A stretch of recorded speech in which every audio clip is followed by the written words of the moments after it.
The room went silent when I said it. Not the polite pause kind. Not the awkward someone tell a joke kind. This silence pressed against your ears, thick and heavy, like the air before a storm finally breaks. My husband blinked once. Low. Like his brain was buffering. My mother-in-law froze with her fork halfway to her mouth, chicken suspended in midair, grease glistening under the overhead light. And for the first time in 7 years, I didn't smile to make it easier for everyone else. I just sat there, hands folded, heart steady. Lena, 34, married 7 years, reasonable, easy to work with, easy to step over. I'd spent my whole adult life perfecting that balance, earning more, needing less, never making anyone uncomfortable with the fact that I paid for almost everything in a house that never quite felt like mine. The car in the driveway, the vacations framed in Marina's living room. The medical bills slid across the table late at night so my husband wouldn't have to look at the numbers too closely. But something had shifted. And once it did, there was no going back. Marina had always believed my salary belonged to the family. Not in a way she ever said out loud. She didn't need to. She implied it. In the way her eyes tracked my purse when I set it down. In the way she asked questions that sounded harmless until you replayed them later, alone, wondering why they made your stomach tighten. She was a controller wrapped in warmth. A master of passive aggression. The kind of woman who smiled while tightening the leash. That night's dinner table was set too formally, as if we were strangers auditioning for approval instead of family. The chicken was overcooked, dry at the edges and rubbery in the middle. The lemon cleaner she loved hung in the air, sharp and sterile, stinging the back of my throat. "So, Elena," she said lightly, folding her napkin with careful precision, "are bonuses still unpredictable?" Her eyes flicked to my purse, then back to my face. "It must be stressful," she added, voice smooth, "not knowing how much extra money you really have." I answered the way I always did. Pleasant. I said my job was stable. I said I was grateful. I said we managed just fine. I didn't say that my paycheck paid for the car we arrived in. I didn't say it covered the vacation Marina bragged about to her friends. I didn't say I'd been quietly funding medical bills and emergencies so my husband could still feel like a provider. I had become a guest in my own marriage, financing a life I wasn't allowed to control, and everyone at that table knew it. Then Marina laughed, soft, indulgent, the kind of laugh meant to sound generous. "Well," she said, waving her fork slightly, "at least her income can help the family when needed. That's what wives are for." Something inside me finally aligned. It didn't shatter, didn't explode. It clicked into place. I didn't look at Marina when I spoke. I looked at my husband, straight at him. "If that's how you see it," I said quietly, clearly, "then this is the last polite conversation we're having about money." My voice didn't shake. That surprised me. "I will explain boundaries myself. Ownership. What's mine? What isn't? And who gets access to it?" The table went still, waiting for him to respond. Waiting for him to say something. Anything he didn't. He reached for his water instead. "He's down." Silence.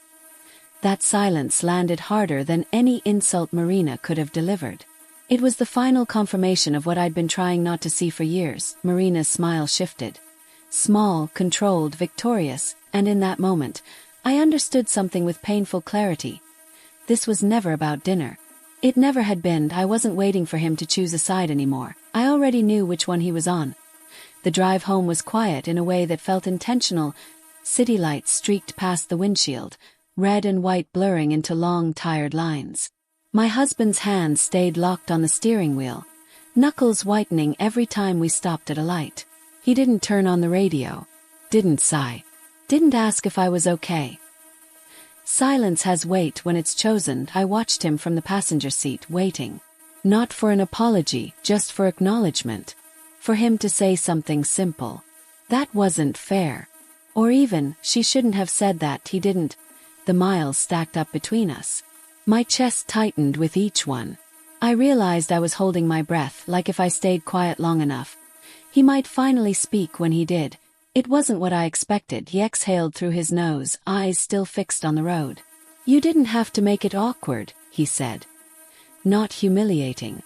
Not invasive. Not disrespectful. awkward. The word landed wrong, soft, dismissive, perfectly chosen to make the problem sound smaller than it was. As if the issue wasn't my money being discussed like community property, but my reaction to it. I stared out the window, jaw tight, as something sharp clicked into place. This wasn't new. Marina's comments were always framed as concern. Questions about my generosity. Suggestions about how nice it would be if I could help family. Jokes about how my job was luckier than his, said with a smile that made it sound like praise instead of a tally. And every time my husband smoothed it over. She didn't mean it. Just ignore it. You know how she is. Family is family. He never stopped it. He translated it. He softened it until I felt unreasonable for noticing the pattern at all. But family didn't Venmo request money at midnight with a smile emoji attached. Family didn't forward renovation quotes, just to think about later. Family didn't track my income like a future inheritance. That night, I lay awake beside him, staring at the ceiling while his breathing evened out. The room felt smaller than usual, like the walls had crept in once the lights went off. And that's when it hit me. The pressure wasn't accidental. It was organized. The comments, timing, the numbers that kept coming up in conversation, always close enough to my income to feel coincidental. Except they weren't. I was the only one pretending not to see it. I told myself it was easier to stay calm, easier to be flexible, easier to absorb the discomfort than risk being labeled difficult. Reasonable women don't make scenes. Reasonable women help. But lying there in the dark, I understood something I hadn't let myself say before. I hadn't just been accommodating them. I'd been complicit in my own exploitation. The first real crack came a week later, disguised as practicality. We were sitting in a coffee shop on a Saturday morning, the kind with mismatched chairs and chalkboard menus. He said it casually, stirring his drink like it was just another thought passing through his head. "Mom's been thinking about downsizing," he said. He said it like weather. Like an update. Neutral. Unloaded. Then, after a pause that felt rehearsed, he added, "She might need help bridging the gap for a few months." The word landed heavy. Not I. Not my money. Not our savings. I set my cup down slowly. "How much?" I asked. He didn't answer right away. That pause told me everything. When he finally named the number, my stomach dropped. It was almost exactly my monthly net income. Not savings. Not extra. Not some flexible buffer. I let out a short, surprised laugh before I could stop myself. "And you agreed to this?" He frowned like I'd misunderstood something obvious. I said we'd talk about it. That's when I realized what talking meant to him. Talking wasn't discussion. It was the warm-up to consent. And for the first time, I didn't soften my response. I didn't translate myself into something easier to swallow. I just sat there, coffee cooling between my hands, and understood that this wasn't a misunderstanding anymore. IT was a system. And systems don't change unless someone stops playing their part. That night, after he fell asleep, I opened my laptop. The house was quiet in the way that only happens when someone thinks the conversation is over. The glow from the screen lit up the living room, soft and unforgiving. I logged into the shared accounts we'd set up years ago. Back when transparency felt like trust instead of surveillance. First, nothing jumped out. That almost stopped me. Almost convinced me I was being dramatic. Then I slowed down. I stopped scanning and started reading. Small transfers I'd ignored before began lining up neatly, like beads on a string. Utilities I didn't recognize. Subscriptions I'd never approved. Charges marked miscellaneous. Vague enough to slide past scrutiny if you weren't looking for them. I opened older statements. Then older ones. The same patterns repeated. Small enough to feel harmless. Regular enough to become invisible. Money leaving quietly, steadily. Normalized by repetition. IT wasn't one big betrayal. It was dozens of small ones. Each one asking the same question. Would she notice?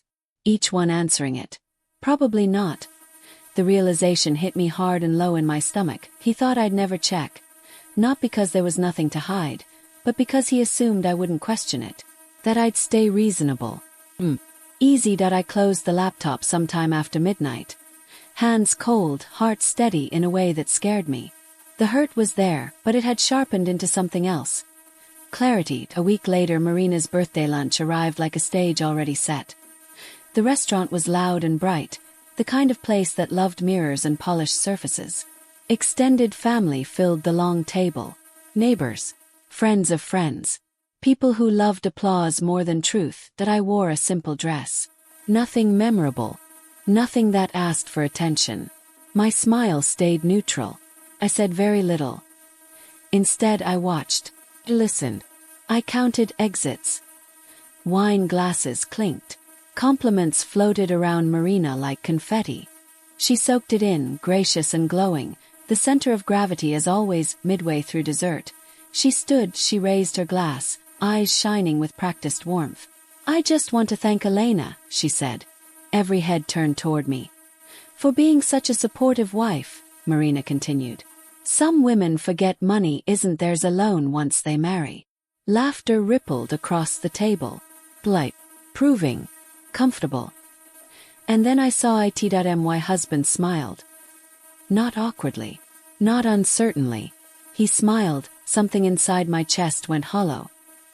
Not dramatic pain. Not heartbreak the movies talk about.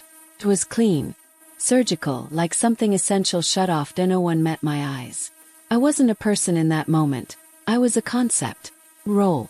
A resource being publicly acknowledged for proper use. I stood up, the chair scraped softly against the floor, barely audible over the clinking of silverware. I lifted my glass. "To clarity," I said. The room hesitated. "Because misunderstandings grow," I continued, voice even, "when people assume access they were never given." The freeze was instant. Marina's smile slipped. Just a fraction, but enough. The air tightened. Conversations died mid-breath. My husband leaned toward me, voice low and urgent. "Sit down," he whispered. I didn't. I stood there, glass raised, heart calm, and for the first time I saw it clearly on their faces, the realization settling in, slow and uncomfortable. This wasn't a misunderstanding anymore. And I wasn't going to be quiet about it. That was the moment the room understood something had changed. Not loudly, not theatrically, but permanently. I didn't cry afterward. That surprised me most. When we got home, I showered, changed into clean clothes, and sat on the edge of the bed while my husband paced the room. He kept running his hands through his hair, stopping, starting again. Like motion alone could fix what had already broken. He talked a lot about tone, about intent, about how embarrassing it was for him, about how his mother didn't mean it like that, about how the timing had been bad, how the restaurant wasn't the place, how people might have misunderstood. Everything except responsibility. His words slid past me like static. I heard them without absorbing them. I wasn't angry. I wasn't even sad. I was already somewhere else. Calm doesn't arrive suddenly. It settles when a decision is made. And mine already had been. Later that night, I opened my laptop again. Not angrily. Precisely that I started a list.my income. My monthly net. Every account I funded. Every bill I covered. Every access point I'd granted because trust had felt cheaper than paperwork at the time. I documented contributions line by line. Amounts. Purpose. The neatness of it was almost soothing. Then I read the messages. The ones I'd ignored because they were framed politely. The ones I'd answered with silence instead of refusal. The ones where requests weren't pushed, just left hanging, waiting for my non-response to be interpreted as yes. That was the realization that shifted everything. Silence had been interpreted as permission, though I corrected the record. I called the bank and separated accounts. Scheduled meetings. Changed authorizations. Removed access I'd never explicitly agreed to give forever. Then I drafted one email. It was polite. Clear. Unemotional. No accusations. Just facts. What I paid. What had been withdrawn. What access had existed temporarily. What boundaries were now in place. What reimbursement expectations looked like going forward. Revenge doesn't need noise. It needs timing. And my husband hovered in the doorway, watching me like he just realized I spoke a language he'd never bothered to learn. "What are you doing?" he asked carefully. I looked up and smiled, soft, almost kind. Don't worry, I said. I'm handling it. 3 days later, Marina called. Her voice was sweet. Too sweet. The kind of sweetness that means panic is already in the room. There seems to be a problem with the transfer this month, she said lightly. I let the silence stretch. Not cruelly. Just long enough to feel intentional. There isn't, I replied. The access was temporary. It's been corrected. The breath she took was sharp enough to hear. But we counted on that money, she said quickly, the sweetness cracking. I know, I answered evenly. That's why I sent the email. She laughed, a brittle sound, thin around the edges. You're being dramatic. I didn't raise my voice. I didn't argue. No, I said. I'm being accurate. There was nothing else to add. For the first time, the system they'd built around my silence had nothing to hold on to. He confronted me that evening with papers in his hands, not neatly stacked, not organized, just clutched like evidence he didn't fully understand yet. His confusion was edged with panic, the kind that makes people talk too fast. You didn't tell me you were doing all this, he said. I met his eyes. Steady, unmoved. I warned you. He opened his mouth, closed it, then tried again. His priorities surfaced without meaning to. Mom's upset. I nodded once. I'm sure, I said calmly. She's not used to accountability. The words landed heavier than shouting ever could. The next day, the repayment request hit Marina's inbox. Itemized. Dated. Indisputable. Every transfer. Every utility. Every miscellaneous charge with context attached. It wasn't angry. It wasn't emotional. It was precise. And fear makes people sloppy. Marina stopped calling me. Instead, she went straight to her son. Long messages. Voice notes. Tears carefully timed. Stories about humiliation. About betrayal. About how family doesn't keep ledgers and good wives don't embarrass their elders. I didn't hear any of it. I'd already removed myself from the triangle. The messages didn't reach me through him anymore. I didn't ask what she said. I didn't react to his reactions. I stayed where I was, outside the system that required me to absorb everyone else's feelings. That's when the dynamic really broke. He came home late one night, eyes red, voice flat. She says she'll tell everyone you're greedy, he said. That you're tearing the family apart. I nodded, unbothered. She already did, I said gently. Publicly. Remember the toast. Something collapsed in him then. He sank onto the couch like a structure that had finally lost its last support. She says if we don't fix this, he added, quieter now, she'll have to sell the apartment. I didn't rush to reassure him. I didn't argue. That's her decision, I said. The gentleness startled him more than anger ever could have. Power had shifted, and he could feel it. When the deadline passed, I didn't chase anyone. I forwarded the documentation to my lawyer I'd consulted quietly weeks earlier. Not to sue, not to escalate, but to formalize. To make sure clarity stayed intact even when emotions flared. The official letter arrived at Marina's door a few days later. Suddenly, everyone wanted to talk, especially my husband, who asked for private conversations like they were favors instead of consequences. But by then, the reckoning had already happened. It just hadn't finished rippling yet. The twist wasn't loud. It never is. Marina didn't call. She didn't shout. She didn't apologize. What she did instead was pay. Quietly. Fully. Every dollar. The confirmation came through my lawyer first, then the bank. Numbers settling back where they belonged. No message attached. No explanation. Just compliance. And that's when we found what Marina hadn't expected me to notice. Buried in the documentation were years of family help, quietly funneled through my accounts. Expenses routed in ways that blurred ownership. Money moving just enough to make things easier for her. And invisible to anyone not looking closely. It had tax implications. One she couldn't afford exposed, and why money hadn't just been convenient. It had been covering her. That was the real reason the system existed. Not generosity. Not family. Protection. Once that protection disappeared, so did the performance. A few days later, my husband finally sat across from me without distraction. No pacing. No deflection. He really looked at me for the first time in a long while. "You could have ruined her," he said, voice cracking. I shook my head. "No," I said calmly. "I gave her a choice." He nodded slowly, like something heavy was settling into place. Then he asked the question that told me everything. "Are we okay?" he said, and in that moment the final clarity arrived. "I warned you," I said softly. "Not her. You." This had never been about Marina alone. Not really. Manipulation only works when someone keeps the door open. The real betrayal wasn't her entitlement.